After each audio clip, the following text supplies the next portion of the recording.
নমস্কাৰ সকলোকে, মই শংকৰ আৰু মোৰ চেনেলৰ অন্য এটা ভিডিঅ'লৈ আপোনালোকক স্বাগতম। এটা সৰু ৰাইড কৰিবলৈ গৈ আছোঁ আৰু এই ৰাইডটো মই কৰি আছোঁ তেজপুৰৰ পৰা কাজিৰঙালৈকে। কাজিৰঙা সকলোৱে জানে, কাজিৰঙা এটা সৰু এৰিয়া নহয়, কাজিৰঙা বহুত ডাঙৰ এৰিয়া। চ' আজি মোৰ ডেষ্টিনেশ্যন হ'ব হালধিবাৰী বুঢ়ীমাই থান। গতিকে যিসকলে বুঢ়ীমাই থান আগতে দেখিছে তেওঁলোকে কমেণ্ট কৰি জনাব, আৰু যিসকলে দেখা নাই তেওঁলোকে আজি এই ভিডিঅ'টোত চাব পাৰিব। আৰু এই ডেষ্টিনেশ্যনটোলৈকে যাওঁতে মই কভাৰ কৰিম কলীয়া ভোমোৰা ব্ৰিজ। যাওঁতে পুৰণাখন কভাৰ কৰিম আৰু আহোঁতে নতুনখন হোপফুলি অভাৰ ভিডিঅ' বনাম। এই ভিডিঅ'টোতে হ'ব। আৰু তাৰপিছত জখলাবন্ধা পাম, আৰু জখলাবন্ধা ক্ৰছ কৰাৰ পিছতে কাজিৰঙা নেশ্যনেল পাৰ্ক ষ্টাৰ্ট। চ' বুঢ়া পাহাৰ, কুঠৰি তেনেকৈ গৈ গৈ সেই জেগাডোখৰ পাম, যোনখিনি হালধিবাৰী বুঢ়ীমাই থান আছে, বাগৰিত আছে। বহুখিনি মানুহে জানে, গতিকে ভিডিঅ'টো শেষলৈকে চাই থাকক, আপোনালোকে খুবেই ভাল পাব। আৰু এই ৰুটটোত চেষ্টা কৰিম আপোনালোকক কাজিৰঙাৰ ওচৰে পাঁজৰে থকা দুই এখন গাঁও দেখুৱাবলৈ চেষ্টা কৰিম বুলিহে কৈছোঁ। কিমান দূৰ পাৰিম নাজানো, কিন্তু যদি আপোনালোকে এই ভিডিঅ'টো চাই থাকে শেষলৈকে তেনেহ'লে আপোনালোকে গম পাব। এতিয়া টাইম হৈছে 10:30। তেজপুৰৰ পৰা যদি আমি বুঢ়ীমাই থানলৈকে চাওঁ প্ৰায় 70-75 কিলোমিটাৰ হ'ব। গতিকে এই ৰাইডটো মোৰ হ'ব অহা যোৱাক লৈ পেলাই প্ৰায় 150 কিলোমিটাৰ। আৰু বৰ্তমান মই আছোঁ দোলাবাৰীত। এখন দোলাবাৰী ফ্লাইঅভাৰখন হয়, আৰু এইটোৱেই হৈছে তেজপুৰ টু অৰুণাচললৈ যোৱা যোনটো বাইপাছ, এইটো নেশ্যনেল হাইৱে 715। আৰু ইয়াৰ পৰা মই এতিয়া আগফালে গৈ আছোঁ, সেইটো কাৰণে কলীয়া ভোমোৰা ব্ৰিজ ক্ৰছ কৰি মই নগাঁও পাম। আৰু যদি মই পিছফাললৈ যাওঁ তেতিয়াহ'লে জামুগুৰি, বিশ্বনাথ চাৰিআলি, লখিমপুৰ এইখিনি ক্ৰছ কৰি গৈ মই অৰুণাচল প্ৰদেশ পাম। গতিকে ভিডিঅ'টো আৰম্ভ কৰোঁ। আপোনালোকে ভিডিঅ'টো শেষলৈকে চাই থাকিব, আৰু হোপ আপোনালোকে এই ভিডিঅ'টো চাই ভাল পাব। ৰ'দটো তামাম দিছে, পিন্ধি ল'ব লাগিব, ইম্পৰ্টেণ্ট।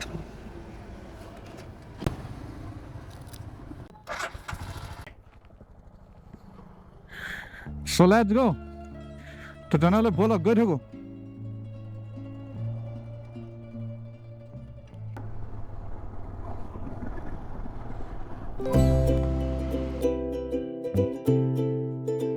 ইমান ডাঙৰ হাতীজাক মই আগতে ইয়াত দেখাই নাছিলোঁ। মোৰ এই কেমেৰাৰ যোনখন লেন্স মই ব্যৱহাৰ কৰি আছোঁ, এই লেন্সখন একচুৱেলি ভিডিঅ'গ্ৰাফিৰ কাৰণে ঠিক নহয়। মোৰ সন্মুখত এইবোৰ হৈছে migratory birds. You know' it's very hard to get them in camera.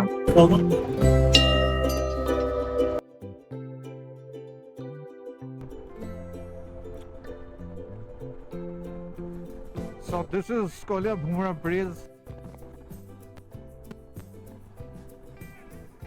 So Koliya Bhumra Bridge cross কৰি আছোঁ। কলীয়া ভোমোৰা ব্ৰিজখন মোৰ আগৰ ভিডিঅ'বিলাকত মই বহুতবাৰ দেখাইছোঁ। একচুৱেলি মই ট্ৰেভেল ভিডিঅ'বোৰ মষ্ট অফ টাইম মোৰ YouTube channel Shankar Bora travel diary, যোনটো হিন্দীত আছে সেইটোত বনাম। আৰু যেতিয়াই মই ক'ৰবাত মটৰ ব্লগ কৰোঁ বা ৰাইড মাৰোঁ, তেতিয়া এইফালেদি যাব লগা হয়, এই ব্ৰিজখন ক্ৰছ কৰিব লগা হয় মেক্সিমাম টাইম, তেতিয়া দেখুওৱা যায়। বাকী এই ব্ৰিজখনৰ বিষয়ে আমাৰ অসমৰ মানুহে নজনা নাই। আৰু যেতিয়া আমি সৰু আছিলোঁ, ক্লাছ 2-3 আছিলোঁ, তেতিয়া আমাৰ ড্ৰিম আছিলে এই ব্ৰিজখনৰ ওপৰেদি কেতিয়াবা পাৰ হোৱা। মা দেউতাক বহুত এপ্ৰ'চ কৰিছিলোঁ যেন আমি তেজপুৰ কলীয়া ভোমোৰা ব্ৰিজ চাবলৈ যাম। আৰু এতিয়া চাওক সময়ে কেনেকুৱা চেঞ্জ কৰে। এতিয়া এইখন ব্ৰিজৰ ওপৰেদি কিমান বাৰ পাৰ হ'লো গিনতি নাই, মানে ধ্যানেই নিদিওঁ। কলীয়া ভোমোৰা ব্ৰিজ খাৰাৰ পিছতে আপোনালোকে এই মানুহবোৰক দেখা পাব। আজিকালি ইয়াতে টোলগেট হৈ গ'ল, সেইকাৰণে এওঁলোকে ইয়াতে ফাষ্টেগ লগাবলৈ ৰখি থাকে। আৰু এটা আপোনালোকক ইণ্টাৰেষ্টিং বস্তু দেখাওঁ মই ইয়াত আৰু কওঁ। এইখন সন্মুখত আপোনালোকে দেখিছে টোলগেটখন, ঠিক আছে। আৰু আপোনালোকে এইটো চাওক, শিলঘাট মৰাপাট কললৈ টোলগেট 500 মিটাৰ, সেইখন আগত টোলগেট আছে। আৰু এই ৰাস্তাটো আছে। এতিয়া এটা বস্তু কৈছোঁ আপোনালোকক, শুনিবা দেই। এইফালেদি আপোনালোকে সেইফালে যাব পাৰি। ইয়াত লিখা আছে use seat belt, Silghat town 8 kilometre, slow' drive, long life. ইয়াৰ পৰা শিলঘাট টাউন 8 কিলোমিটাৰ আৰু Kaliabor Tiniali 8 kilometre, right. So' আপোনালোকে যদি টোল টেক্সৰ পৰা সাৰিব বিচাৰে তেনেহ'লে, যদি আপোনালোক যোৰহাট ফালে গৈ আছে দেই, যদি যোৰহাট ফালে গৈ আছে তেজপুৰৰ ফালৰ পৰা, আপোনালোকে 8 কিলোমিটাৰ শিলঘাট গুচি যাওক। আৰু শিলঘাটৰ পৰা আপোনালোকে আকৌ 8 কিলোমিটাৰ আহিলে পাই যাব জখলাবন্ধা। তো টোটেল 16 কিলোমিটাৰ। খালি আপোনালোকৰ টাইমটো অকণমান বেছি ল'ব, কাৰণ ধৰক গাঁও হয়, আৰু প্লাছ এটা এডভান্টেজ থাকিব, আপোনালোকে ভিতৰৰ সেই জেগাটো আপোনালোকে দেখা পাব। আৰু সেই শ্বৰ্টকাটটো ল'বলৈ মই এইটো কাৰণে কৈছোঁ, ধৰক প্ৰথম কথা আপোনালোকে টোল টেক্স দিয়াৰ পৰা বাচি গ'ল। দ্বিতীয় কথা, আপোনালোকে এই এৰিয়াটো আপোনালোকে দেখা পালে, শিলঘাট এৰিয়াটো, তাৰপিছত জখলাবন্ধা সেইফালে যোনটো ৰাস্তা হয় দেখা পালে, সেইটো একেবাৰে ষ্ট্ৰেইট ৰোড। আপোনালোকে এইফালে চিধা গ'ল 8 কিলোমিটাৰ শিলঘাট, তাৰ পৰা আপোনালোকে ৰাইট ল'লে জখলাবন্ধা ফালে আহিব পাৰিব 8 কিলোমিটাৰ, টোটেল 16 কিলোমিটাৰ। তো টোটেল 16 কিলোমিটাৰত আপোনালোকে ধুনীয়াকৈ জখলাবন্ধা পাই যাবগৈ। আৰু এইফালৰ পৰা যদি আপোনালোকে যায় 8 কিলোমিটাৰ কলিয়াবৰ তিনিআলি, আৰু কলিয়াবৰ তিনিআলিৰ পৰা জখলাবন্ধালৈ হৈছে 10 কিলোমিটাৰ, টোটেল 18 কিলোমিটাৰ। তো 2 কিলোমিটাৰ সেইফালেও ৰাহি হ'ল, আৰু প্লাছ আপোনালোকে টোল টেক্সো বচালে, আৰু লগতে সেই ছাইডটো কেনেকুৱা সেই ছাইডটো আপোনালোকে উপভোগ কৰিব পাৰে। তাৰমানে আপোনালোকৰ যদি ইমাৰ্জেঞ্চি নহয়, আপোনালোক আৰামছে গৈ আছে, তেনেহ'লে আপোনালোকে এটা ছাইড চিন আৰামত কৰিব পাৰিব। আৰু যোনদিনাখন মই এইফালেদি গাড়ী লৈ আহিম তেজপুৰৰ পৰা, সেইদিনাখন আপোনালোকক মই ৰাস্তাটো ক্লিয়াৰলি দেখাই দিম। তো এয়া হৈছে কলিয়াবৰ তিনিআলি। এই ফ্লাইঅভাৰখন অস্থায়ীভাৱে মুকলি কৰিছিলে, এতিয়া পাৰ্মানেণ্ট কৰিলে নে নাই নাজানো। আৰু এইফালৰ পৰা মই লেফ্ট ল'ব লাগিব, চাওক, left for the Kaziranga, right for Guwahati.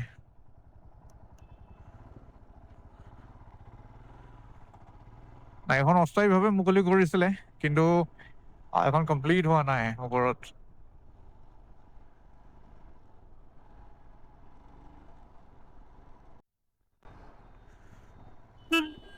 চলো, এইখিনি জেগাৰ নাম কুৰিতল, আৰু ইয়াতে খুব এক্সিডেণ্ট হয় এনেকুৱা টেম্পুবিলাকৰ কাৰণে, ঘপককৈ আগফালেদি গুচি যায়।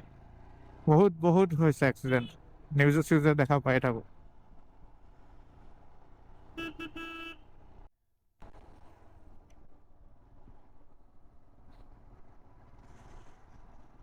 এইখন হৈছে আমাৰ জখলাবন্ধা চিটি, জখলাবন্ধা চহৰ। এইখনেই খুব ভিৰ ভাৰ, ইয়াতে খুব ব্যস্ত চিটি এখন। আজি ৱেডনেছডে, বুধবাৰ, আজি ইয়াত এখন বজাৰ বহে। এই দোকানবোৰ দেখিছে ন, এই দোকানবোৰৰ পিছফালে বজাৰখন আছে।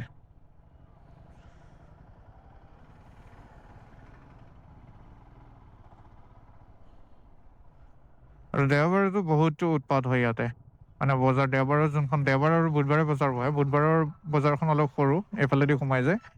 আৰু দেওবাৰৰ যোনখন বজাৰ আছে, প্লেচটো ছেইম হয়, বাট বজাৰখন বহুত ডাঙৰ, বহুত আঁতৰৰ আঁতৰৰ বেপাৰীবোৰ আহে ইয়ালৈ।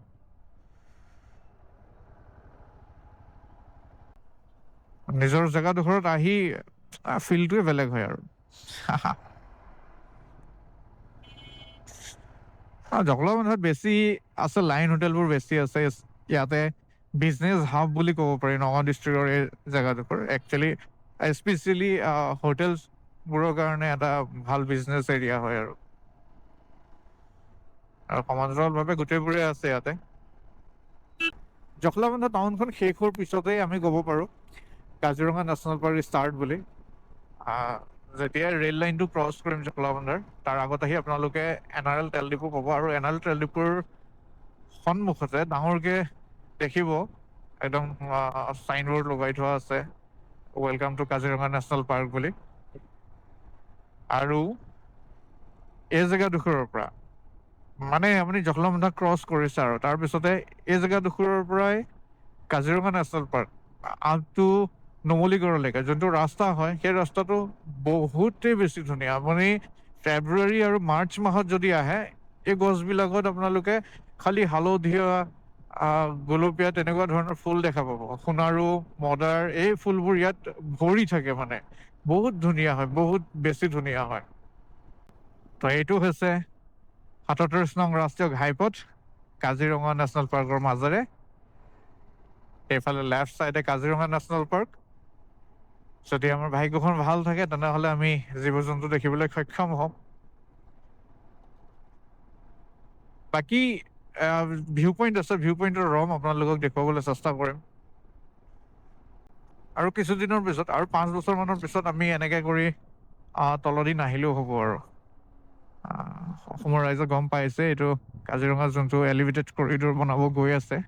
জখলাবন্ধাৰ পৰা অলপ দূৰ বাইপাছ থাকিব, জখলাবন্ধা বাইপাছ বুলি। তাৰপিছত আপোনাৰ প্ৰায় 6-7 কিলোমিটাৰমান আহি আৰু এলিভেটেড কৰিডৰ হ'ব। ইয়াৰ মানে ৰাস্তা ওপৰেদি যাব, আৰু এইটো ৰাস্তাও থাকিব চাগে। গতিকে ইয়াতে গাড়ী মটৰ কম চলিব, ইয়াৰ লোকেল মানুহবোৰ আপ ডাউন কৰিব, আমি কৰিম আৰু আপ ডাউন। বাকী গাড়ী মটৰ কম হোৱাৰ কাৰণে ৰাস্তাত হাতী বাঘ ওলাই ঘূৰি ফুৰিব। আৰু ভাল হয় গোটেই স্পেচটো ইয়াৰ জীৱ জন্তুবিলাকে পাই যাব। নহ'লে পানী হ'লেই কাজিৰঙাৰ পৰা জীৱ জন্তু ওলাই পটলং দিব লগা হয়, আৰু গৈ পেলাই গাঁৱে গাঁৱে সোমাব, মানুহৰ ঘৰ ভাঙিব, মানুহ মাৰিব, তেনেকুৱা ধৰণৰ সংঘাত কিছুমান সৃষ্টি হয়। আৰু সেইবোৰ অলপ ৰিডিউচ হ'ব। আৰু এইখিনিৰ পৰা কাজিৰঙাৰ খুব ধুনীয়া, যোনটো চবতকৈ ধুনীয়া যাত্ৰা, মটৰচাইকেল চলোৱা বা গাড়ী চলোৱা, এইখিনিৰ পৰা ষ্টাৰ্ট হয় বুলি ক'ব পাৰি। ইয়াৰ পৰা প্ৰায় 3 কিলোমিটাৰমান ইমানেই ধুনীয়া লাগে বাইক গাড়ী চলাই। যিসকল ইয়াৰ হয়, লোকেল হয়, তেওঁলোকে ক'ব। আৰু মইতো ইয়াত সৰুৰ পৰাই বাইক গাড়ী চলাই আছোঁ মানে। আৰু যেনেকৈ ইয়াত ধুনীয়া লাগে, ঠিক তেনেকৈ ইয়াত এক্সিডেণ্টৰ যোনটো প্ৰকোপ হয় ন, সেইটোও বহুত বেছি। মানে বহুত এক্সিডেণ্টো হয়। মানুহে একচুৱেলি কণ্ট্ৰল কৰিব নোৱাৰা হৈ যায়, স্পীড লিমিটটো বঢ়াই দিয়ে বাইকখন চলাই বা গাড়ীখন চলাই বেছি ভাল লাগে কাৰণে। বাট মানে ডেঞ্জাৰাছ টাৰ্ণিং। আৰু এইটো হৈছে প্ৰথম ইয়াত ভিউ পইণ্ট। কিন্তু এই ভিউ পইণ্টটোৰ অৱস্থা ৰাইজে কি কৰিছে আপোনালোকে চাব দেই। এনেকুৱা ধৰণৰ যিবোৰ গাড়ী ইয়াত আহি ৰখে, তেওঁলোকে এনেকুৱা অৱস্থা কৰি ৰাখিছে।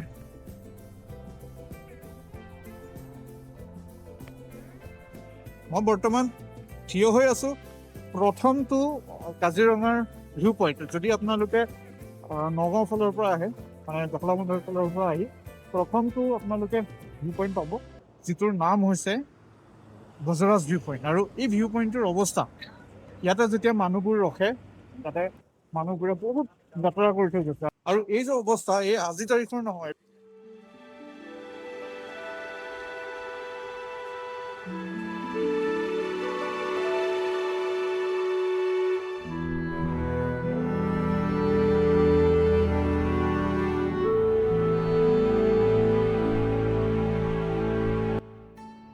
চ' আপোনালোকে ক'ব এই জেগাটুকুৰাৰ অৱস্থা এনেকৈ থাকিব লাগে নে কি?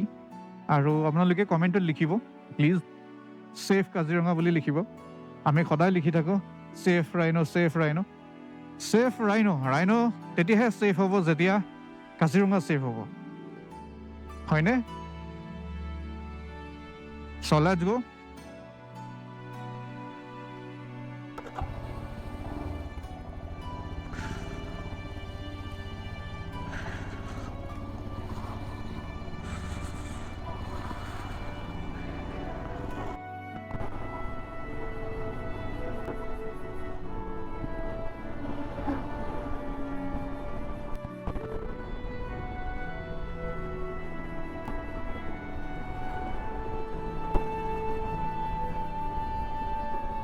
গজৰাজ ভিউ পইণ্টৰ পৰা আহি নেক্সট ভিউ পইণ্ট আপোনালোকে এইটো পাব। এই ভিউ পইণ্টটো নাম হৈছে কাঞ্চনজুৰি ভিউ পইণ্ট, এনেকুৱা কিবা আছিলে। আৰু ইয়াতে মানুহবিলাক দেখিছে ন, ৰখি আছে ইয়াতে, ফটো লৈ আছে। ডেট মিনছ ইয়াত এই দূৰত গড় চৰবোৰ আছে আৰু খাৰা হৈ, সেইবোৰ ইমান দূৰৰ পৰা চেষ্টা কৰি থাকি লাভ নাই।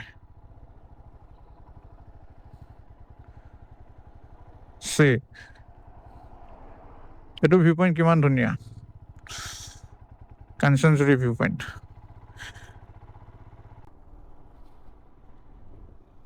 এই ভিউ পইণ্টটো খাৰি আপোনালোকে এই বজাৰখন পাব। এই বজাৰখন, ইয়াত যোনখিনি মানুহ বহি আছে, এইখিনি ইয়াৰ লোকেল ট্ৰাইবেল মানুহ বুলি আপোনালোকে ভুল নাযাব। এইখিনি মিয়া মানুহ হয়, এওঁলোকে ইয়াতে ওচৰে পাঁজৰে থাকে। আৰু এই বজাৰখনত যি মাছ বিকে, বহুত মানুহে এইটো মিষ্টেক কৰে যেন এই মাছখিনি তেওঁলোকে কাজিৰঙাৰ ভিতৰৰ পৰা লৈ আহি ইয়াত বেচিছে। এইটো আপোনালোকে সদায় মনত ৰাখিব, কাজিৰঙা নেশ্যনেল পাৰ্কৰ ভিতৰত বা ওচৰে পাঁজৰে যিবোৰ এৰিয়া আছে, তাত মাছটো খোৱা দূৰৰ কথা, ভালকৈ আপোনালোকে চাবলৈও নাপায়। মানে মাছ মাৰিলে সি মৰিলে আৰু। তো সেয়া মাছ বুলি ইয়াত এনেকুৱা মাছবোৰ বেছি থাকে ইহঁতে। গতিকে সেইটো এটা স্কেম হয়, সেইটো সাৱধান, আপোনালোকে সেইটোৰ পৰা বাচি থাকিব, ভুল নাযাব।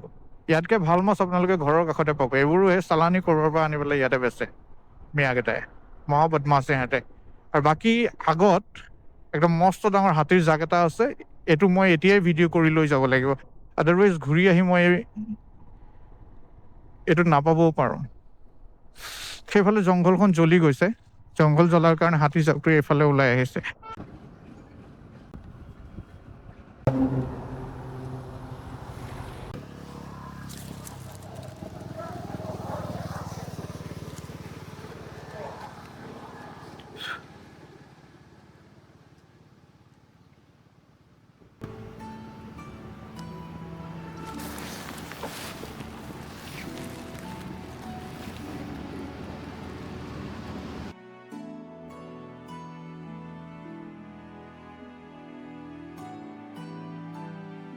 ইমান ডাঙৰ হাতীৰ জাক মই আগতে ইয়াত দেখাই নাছিলোঁ, মানে খুব ধুনীয়া লাগিলে। আজি বাইকখন ভাল।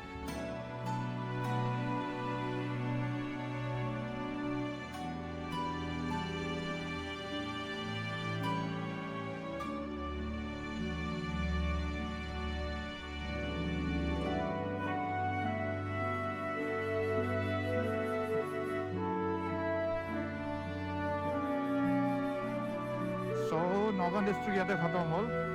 থেংক ইউ, ধন্যবাদ, ভিজিট এগেইন। আৰু ইয়াৰ পৰা ষ্টাৰ্ট হৈছে গোলাঘাট ডিষ্ট্ৰিক্ট। ইয়াৰ পৰা যোৰহাট হৈছে 98 কিলোমিটাৰ, ডিগবৈ 316 কিলোমিটাৰ। তো মই মোৰ ডেষ্টিনেশ্যন পাই গৈছোঁহি। মোৰ সন্মুখত আছে বুঢ়ীমাই মন্দিৰ। আৰু এইফালে আপোনালোকে চাব, এইটোৱে সেই পাথৰটো যিটো চমৎকাৰী পাথৰ বুলি কয়, আৰু মন্দিৰ হৈছে এইখন। এইফালে মই অকণমান আগত পাৰ্ক কৰিম বাইকটো।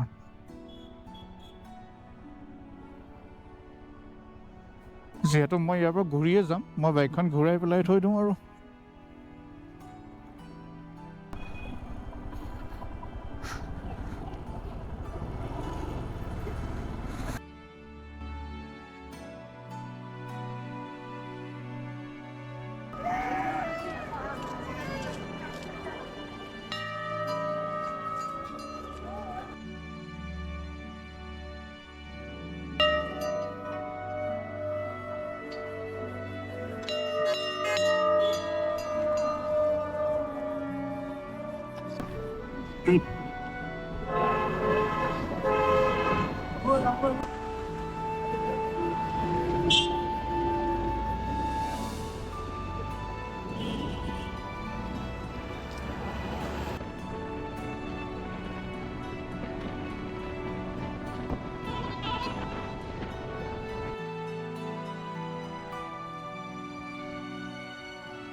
মোৰ এই কেমেৰাৰ যোনখন লেন্স মই ব্যৱহাৰ কৰি আছোঁ, এই লেন্সখন একচুৱেলি ভিডিঅ'গ্ৰাফিৰ কাৰণে ঠিক নহয়। ইমান দূৰৰ পৰা জুম কৰি ভিডিঅ' কৰাটো ভাল হোৱা নাই, মানে মই গম পাইছোঁ নিজে।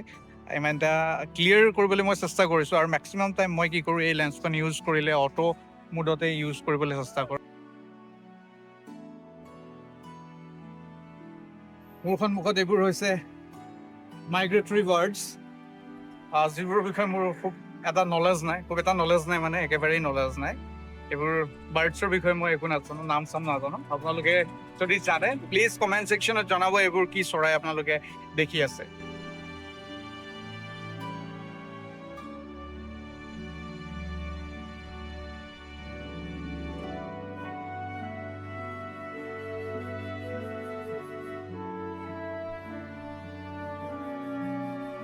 Do you know, it's very hard to get them in camera.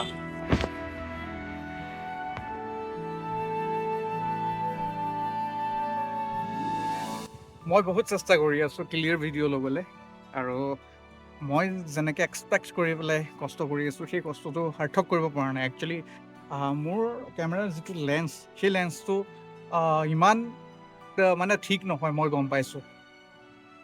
এইবোৰৰ কাৰণে অলপ আৰু হাই ভলিউমৰ লেন্স লাগিব।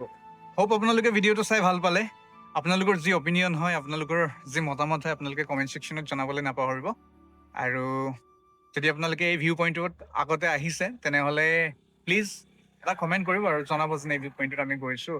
আৰু ইয়াতে আহিলে একচুৱেলি এই ৰোডটোত যেতিয়া আপোনালোকে ট্ৰেভেল কৰিব অলপ সময় লৈ আহিব। এনেকুৱা পইণ্টবিলাকত ৰ'ব। এইটো অফিচিয়েলি এটা ভিউ পইণ্ট নহয়। য'ত মই বহি আছোঁ ইয়াতে কি হয়, যেতিয়া ফৰেষ্ট গাৰ্ডবোৰে ডিউটি দিয়া সময়ত তেওঁলোক আহি ইয়াত বহে। বৰ সাংঘাতিক ভিউ আৰু সাংঘাতিক ধুনীয়া। আপোনালোকে অলপ দেখি পেলাই গম পাইছে চাগে। মইতো সন্মুখত হাতী, গড় আৰু মাইগ্ৰেটেড বাৰ্ডছ খুব ধুনীয়াকৈ চাই আছোঁ। And I am taking good experience আৰু মই এনজয় কৰি আছোঁ। চ' আজিৰ ভিডিঅ'টোত ইমানেই। আপোনালোকে যদি চেনেলটো মোৰ এতিয়ালৈকে ছাবস্ক্ৰাইব কৰা নাই, প্লিজ ছাবস্ক্ৰাইব কৰিব আৰু আপোনালোকৰ ভেলুৱেবল কমেণ্ট ছেকশ্যনত দি যাব। আপোনালোকৰ কমেণ্টবোৰ পঢ়িলেহে আমি যিখিনি কণ্টেণ্ট ক্ৰিয়েটৰ আছোঁ আমাক আপডেট কৰিব পাৰোঁ, নিজকে ইম্প্ৰুভ কৰিব পাৰোঁ। চ' লগ পাই আছোঁ অতি সোনকালে অন্য এটা ভিডিঅ'ত। জয় আই অসম।